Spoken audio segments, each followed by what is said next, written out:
Hello, Radhe Radhe my YouTube family. Welcome है आप सभी का मेरे न्यू ब्लॉग में। उम्मीद करती हूँ गाइस आप सब भी जहाँ कहीं भी होंगे स्वस्थ होंगे, मस्त होंगे, अपने अपने लाइफ में व्यस्त होंगे। तो अभी जो है मैं आई हूँ भी बाज़ार, और यहाँ से जो है ज़्यादा नहीं, मैंने थोड़ी बहुत ही शॉपिंग की है।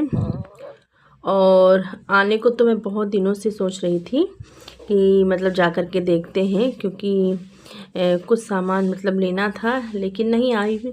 और जब आना भी हुआ तो कब आना हुआ, जैसे कि मैं अभी आई हूँ और कल मुझे जो है ससुराल के लिए निकलना है। तो एक दिन पहले मैं फाइनली आ पाई यहाँ पर। तो यहाँ पर आए थे, सूट वगैरह भी देखने के लिए आए हुए थे, लेकिन क्या हुआ कि मेरे साथ मेरी छोटी सिस्टर भी आई हुई थी, और फिर अचानक से उसका जो है मतलब तबीयत सही नहीं लग रहा था, तो फिर वो चली गई। उसने कहा कि मतलब तुम देखो, जो तुमको लेना हो लेकर के आ जाना, मेरा तबीयत सही नहीं लग रहा, मैं जा रही हूँ। फिर मैंने उनसे कहा कि ठीक है तुम चले जाओ। फिर क्या हुआ कि जब अकेले हो गए तो मेरा भी शॉपिंग करने का मन नहीं कर रहा था। तो फिर मैंने सूट वगैरह कुछ भी नहीं देखा, थोड़ा बहुत देखने के बाद तो मैंने सोचा चलो बच्चे के लिए कपड़े देख लेते हैं। और जब उसके कपड़े लेने के लिए गए तो फिर उसमें बहुत मतलब कपड़े ऐसे थे जो पसंद आ रहे थे, उसमें साइज़ का इशू हो रहा था। फिर इसी तरीके से फिर एक तो मेरा मन भी नहीं लग रहा था, और बच्चे को भी मतलब सही नहीं लग रहा था। वो भी कह रहा था मम्मा मुझे मतलब थक गया हूँ, चलो मम्मा चलो। तो इस तरीके से मेरा भी मन नहीं लगा, तो इसलिए थोड़ी बहुत ही शॉपिंग की, और फिर ना खुद कुछ मतलब कपड़े वगैरह देख पाए और ना बच्चे का ही मतलब ले पाए। फिर हम लोग घर चले आए हुए थे। तो आखिर जब मेरा बच्चा घर आया तो उसकी तबीयत मतलब ख़राब भी हो गई, उसको उल्टी वगैरह आने लगा था, वॉमिटिंग हो रही थी, और तबीयत सही नहीं लग रहा था, पेट वगैरह भी दर्द हो रहा था उसका। और इसीलिए वो बीच बीच में जो है जा कर के बैठ जा रहा था, कह रहा था मम्मा मुझे थकान हो रही है, और मैं समझ नहीं पाई, और मुझे भी अच्छा ही नहीं लग रहा था। फिर जब मैंने देखा, मैंने कहा चलो अच्छा हुआ, तो अगर मुझे पता होता इस तरीके से तो मैं गई ही ना होती कि उसकी तबीयत मतलब सही नहीं है। लेकिन उसने जो है कुछ ऐसा कहा नहीं जब घर पे थे कि तबीयत के लिए, तो इसीलिए निकल करके आ भी गए थे, और पता चला कि उसकी तबीयत भी ख़राब हो गई थी। और फिर मुझे अच्छा भी नहीं लग रहा था बाद में कि फालतू में मैं गई थी। और उसके फिर ये नेक्स्ट डे की क्लिप है, जिस दिन जो है मुझे मतलब मायके से ससुराल के लिए निकलना है। तो ये एक मेरे मायके की ही वीडियो है, और अभी मॉर्निंग का टाइम हो रहा है। अभी आज मैं लंच में जाने से पहले मैं मतलब बेसन की सब्ज़ी यहाँ पर बना रही हूँ, बेसन की गट्टे वाली सब्ज़ी।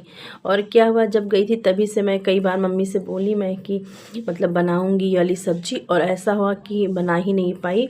और फिर जिस दिन मुझे निकलना हुआ, मैंने कहा चलो आज मैं बना ही देती हूँ। तो सुबह सुबह मैंने यहाँ पर बेसन के गट्टे वाली सब्ज़ी बनाई है। वैसे इसकी रेसिपी मैंने पहले भी एक बार शेयर की है, और इस तरीके वाली सब्ज़ी एक बार मैंने अपने ससुराल में बनाई है, उसके बाद दूसरी बार इस तरीके से मैंने यहाँ पर बनाया है। और ये रेसिपी अगर कहें तो मेरी खुद की रेसिपी है, मैंने कहीं से नहीं देखा है। हाँ, बेसन के गट्टे की सब्ज़ी बहुत लोग बनाते हैं और अपने तरीके से बनाते होंगे, लेकिन ये जो मैंने बनाया है सब्ज़ी, ये मेरी खुद की रेसिपी, मैंने ये अपने तरीके से बनाया है। एक्चुअली क्या हुआ था, मैं सच बताऊं तो जब मैं ससुराल में जब मैं बनाई थी फर्स्ट टाइम, तो वो मैं बेसन की गट्टे की सब्ज़ी नहीं बना रही थी। सच आपसे बताऊं तो मैं बना रही थी इडली, और बेसन की इडली बना रही थी। बहुत बार मैंने बेसन की इडली बनाई है, ऐसा नहीं बनाया है। मैं ज़्यादातर सूजी की इडली बनाती हूँ, और बेसन की भी इडली बनाती हूँ कभी कभी, और कभी कभी दोनों मिक्स करके बनाती हूँ। और बेसन और सूजी दोनों की इडली की रेसिपी मैंने मतलब जब भी बनाई है, मतलब हमेशा तो नहीं कहेंगे, लेकिन हाँ कभी कभी मैंने शेयर भी की है इसकी रेसिपी। तो उस दिन भी मैं बेसन की इडली बना रही थी बच्चे को लंच बॉक्स में देने के लिए। एक्चुअली क्या हुआ था कि मैंने बनाए थे रात में फरे, और वो फरे मतलब मैंने ज़्यादा ही बनाया था। एक्चुअली क्या होता है कि जब भी फरा वगैरह बनाओ तो सुबह जो है उसको फ्राई करके नाश्ते में खाओ, बहुत अच्छा लगता है। तो इसी पर्पज़ से मैंने मतलब ज़्यादा बनाया था, तो हम लोग वही फ्राई करके खाने वाले थे। लेकिन मैं थोड़ा मतलब बच्चे को देने के लिए पीछे हट रही थी कि पता नहीं बच्चे को पसंद आए कि नहीं आए, क्योंकि मैंने उससे पूछा था तो उसने कहा था मतलब कि फरा नहीं खाएंगे।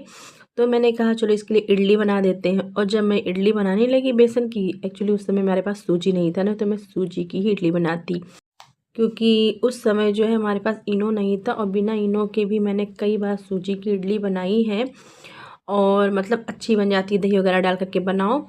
तो बेसन का जब मैं बना रही थी तो इनो भी नहीं था, तो मैं थोड़ा डरी हुई थी कि पता नहीं अच्छे से सॉफ्ट हो और फूले कि ना फूले। तो थोड़ा डर भी रही थी। मैंने कहा चलो ट्राई कर लेते हैं, और जब बनाया तो बहुत ज़्यादा मतलब फूले नहीं थे। तो मुझे मतलब देने के लिए बच्चे को स्कूल के लिए सही नहीं लग रहा था लंच बॉक्स में। तो फिर मैंने कहा कि चलो अब जो है इसको ये नहीं देंगे। तो फिर मैंने बाद में फरे जो है इसको फ्राई करके दे दिए थे, और बहुत अच्छे फरे बने थे। तो वो पता चला कि उसको पसंद भी आया था लंच बॉक्स में फरा, और खाया था मन से। तो मैं फालतू में बाद में परेशान हुई, मैं यही सोच रही थी। तो जब हमारी जब इडली बच गई थी तो मैंने सोचा अब मैं इसका क्या करूं। फिर अचानक से जो है मेरे दिमाग में आया कि चलो इसको जो है मतलब कट करके और इसको फ्राई वगैरह करके और बेसन की गट्टे वाली सब्ज़ी बनाते हैं। बस यही रीज़न था। मैंने इसी तरीके से बेसन की गट्टे वाली सब्ज़ी बनाई थी, और फाइनली बहुत ही ज़्यादा टेस्टी बनी थी। बहुत बार मैंने देखी, ऐसी नहीं है कि बेसन के गट्टे की सब्ज़ी हल्की फुल्की मतलब देखी है बहुत लोग बनाते हैं। तो कई बार मैंने सोचा था लेकिन बनाया नहीं था, और इस तरीके से कुछ और बनाने जा रहे थे और कुछ और बन गया। मतलब इडली बनाने गए तो बना लिए बेसन की गट्टे की सब्ज़ी, और बहुत ही अच्छी बनी हुई थी। तो तब से मैंने फिर इसको जो है सोचा कि फिर से बनाऊंगी। हमारी खुद की अच्छी जो है अपनी खुद की तैयार हो गई बेसन के गट्टे की सब्ज़ी। और फिर उसी तरीके से जिस तरीके से मैंने पिछली बार बनाया था सेम उसी तरीके से इस बार भी बनाया, बिना इनो वगैरह करके। मैंने जो है उसको रख दिया इडली की तरह पकने के लिए। और इस बार खैर जो है मैंने जब बनाया था तो अच्छे से मतलब ज़्यादा नहीं कहेंगे कि बहुत अच्छे से मतलब फूली थी, लेकिन हाँ अच्छे से जो है इडली वाला जो मैंने बैटर डाला था वो भी बहुत अच्छे से तैयार हुआ था। तो इसी तरीके से मैंने फिर से जो है उसकी बेसन के गट्टे की सब्ज़ी बनाई। तो ये हमारी खुद की रेसिपी है। और कभी कभी होता भी है कि कुछ आप बनाने जाते हैं और कुछ बन जाता है, और तो यही था। तो ये वाली जो मैंने बात बताई है, मैं उस बार मुझे जहाँ तक लगता है मैं जब बनाई थी बेसन की गट्टे की सब्ज़ी तो उसकी रेसिपी शेयर की थी, लेकिन मैंने शायद ये वाली बात नहीं शेयर की थी। लेकिन इस बार जो है मैंने शेयर कर दिया आप लोगों के साथ, मुझे अचानक से याद आ गया। और अब जो है यहाँ पे अभी आपने देखा आगे आम दिखा होगा, तो वो मेरी छोटी सिस्टर थी। तो वो आगे ही बैठी हुई थी गाड़ी में, तो फिर वही उतर के वहाँ पे गई थी, आम देख रही थी। बहुत ही फ्रेश आम मिल रहे थे। जब हम लोग रास्ते में आ रहे थे तो हम लोगों ने आम वगैरह भी लिए थे। और हमारे साथ जो है मेरी छोटी सिस्टर भी, वो भी मतलब अपने ससुराल के लिए निकली थी साथ में, मतलब वो भी गई हुई थी मायके। तो साथ में हम दोनों लोग निकले हुए हैं। अपनी खुद की गाड़ी है, भैया मतलब ड्राइव कर रहे हैं गाड़ी को। तो भैया जो है हम लोग को छोड़ने जा रहे हैं। तो फाइनली आज जो है मायके से ससुराल जाने की वो घड़ी आ गई। निकल लिए हम लोग ससुराल के लिए। और जो अभी मैंने बेसन के गट्टे की सब्ज़ी की ये मतलब बात बताई, तो कभी कभी इत्तेफाक होता है कि कोई चीज़ आप बनाने जाते हैं वो चीज़ बन नहीं पाती। तो ऐसा ही था। ये बेसन की गट्टे की जो सब्ज़ी है हमारी एक इत्तेफाक से ही बन गई थी। इडली बनाने की जगह इत्तेफाक से ही बेसन के गट्टे की सब्ज़ी बन गई थी। और बहुत बार मैंने सोचा था कि मैं बेसन के गट्टे की सब्ज़ी जब भी देखती थी तो मन करता था खाने का और बनाने का, लेकिन मैं बना नहीं पाती थी, बस सोचती रह जाती थी। लेकिन यही हुई कि इत्तेफाक ही था कि बेसन के गट्टे की सब्ज़ी इसी तरीके से मेरी रेसिपी तैयार हो गई। और मुझे ये जब अपने तरीके से बना लो कोई चीज़ तो बहुत सरल लगने लगती है। तो वही मैंने दूसरी बार ट्राई किया और अच्छी इस बार भी बनी थी। सबको पसंद आई थी, क्योंकि ये मैं खुद नहीं कह रही हूँ, मैंने पूछा जिसको भी दिया तो उन लोगों ने कहा कि हाँ अच्छी सब्ज़ी बनी है। तो मैंने कहा हाँ वाकई अच्छी ही बनी होगी।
तो आपको बता दूं कि मेरा ससुराल जो है लखनऊ में है और मेरी छोटी सिस्टर जो है वो भी लखनऊ में ही है। मतलब हम सभी बहनें जो हैं लखनऊ में ही रहते हैं। तो जब भी हम लोग को आना जाना होता है तो साथ में ही आना जाना होता है। तो यहाँ पर साथ में गए भी थे, साथ में ही आए हैं। तो हमारी जो छोटी सिस्टर है उसको पहले जो है भैया छोड़ दिए हैं, उसके बाद फिर हमको छोड़े हैं। और भैया मतलब रुके नहीं थे, 5-10 मिनट रुकने के बाद वो निकल गए हैं। और अब मैं अपने ससुराल में पहुंच चुकी हूं और देखिए हमारी घर की हालत कुछ इस तरीके से हो गई है। घर हमारा सब टूटा फूटा सब आपको यहाँ पे दिख रहा होगा। जब यहाँ से गए थे तो सब कुछ ठीक ठाक था और जब वहाँ से आए हैं तो देखिए हमारे घर में काम लगा हुआ है। और एक्चुअली क्या है कि ये वॉशरूम वगैरह जो है या बाथरूम वगैरह इन सब को जो है यहाँ पे फिर से तोड़ करके बनाया गया है। पूरी तरीके से पाइप वगैरह लगा करके सब कुछ निकाला गया था। देखिए यहाँ पर आगे बालकनी में सारी चीज़ें सब पड़ी हुई हैं। और जब मैं आई तो अपना घर का ये हाल देख के तो मेरे मतलब दिमाग ही काम करना बंद कर दिया। एक्चुअली क्या होता है कि आप कहीं जाएं और इतने दिनों बाद आए तो घर तो वैसे भी काफ़ी गंदा रहता है। और इस तरीके से अगर घर में आए काम वगैरह लगा था तब तो भैया डबल से भी ज़्यादा मेहनत वाला काम होता है। घर की से मतलब कहीं से आओ पूरा मूड ख़राब हो जाता है इतनी गंदगी देख के। और ये हालत हो रखे थे, मेरे दिमाग ही नहीं सब काम कर रहा था कि मैं क्या करूं। और देखिए फिर यहाँ पे मैं आपको दिखा रही हूँ, ये देखिए पूरा लैट्रिन बाथरूम जो था ये इस तरीके से था। अब ये दूसरे दिन की मैं क्लिप थोड़ा सा दिखा रही हूँ। जब मैं दिखाई थी तो वहाँ पे पॉट वगैरह नहीं लगा था, पॉट वगैरह लग गया है। और अभी जब मैं इसको एडिट कर रही हूँ तभी हमारा अभी काम जो है इनकम्प्लीट है, पूरा नहीं हुआ है। अभी लैट्रिन और बाथरूम कुछ भी यूज नहीं हो रहा है और अभी टाइल्स वगैरह कुछ भी नहीं लगा है। और यहाँ मेरे इधर काम लगा हुआ है, नीचे काम लगा हुआ हमारे जो सबसे ऊपर है वहाँ पे भी मतलब तीनों जगह का सब काम लगा हुआ है। सब जगह का लैट्रिन बाथरूम अंदर से पूरा पाइप वगैरह सब निकाल करके।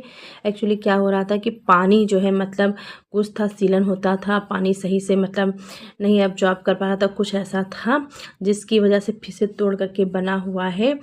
अभी तो मेरे यहाँ का जो ये काम हो रहा है तो मैं वहीं कहीं दिखाई हूँ। अभी ना मैं ऊपर का कुछ नहीं दिखाई हूँ आपको। जब कभी मैं ऊपर छत पर जाऊँगी तो ऊपर वाला भी दिखाऊँगी जहाँ पर काम हो रहा है।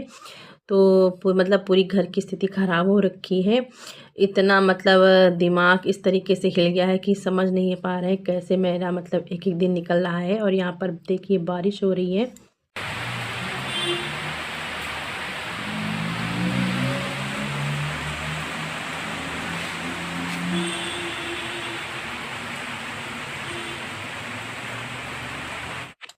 तो यहाँ पर हम लोग आम कट करके खा रहे हैं तो इतना फ्रेश आम था। और यहाँ पर फिर ये दूसरे दिन की मैं काम दिखा रही हूँ। तो यहाँ पर भी प्लास्टर वगैरह हुआ है, थोड़ा थोड़ा करके मैं दिखाई हूँ। सो गाइस इस वीडियो को यहीं पर एंड करते हैं। गाइस अगर मेरी वीडियो आपको पसंद आया होगा कहीं भी तो एक लाइक ज़रूर करिएगा, प्यारा सा कमेंट करके ज़रूर बताइएगा कि मेरी वीडियो आपको कहाँ किस जगह पे अच्छी लगी। चैनल पे पहली बार आएगा इस तो चैनल को ज़रूर सब्सक्राइब करिएगा, साथ में बेल आइकन को भी ज़रूर प्रेस करिएगा जिससे कि मेरे आने वाले सभी नोटिफिकेशन आपको मिल सकें। और मेरी वीडियो को अगर पसंद आया होगा तो अपने फैमिली और रिलेटिव्स में शेयर भी कर दीजिएगा और लाइक करना बिल्कुल भी मत भूलिएगा। मिलती हूँ आपसे एक और नई वीडियो में एक और अच्छे ब्लॉग के साथ। तब तक के लिए bye bye, thanks for watching. और घर की हालत इस तरीके से हो रखी है, समझ में नहीं आ रहा कहाँ से साफ़ सफाई शुरू करूँ कहाँ से ना करूँ।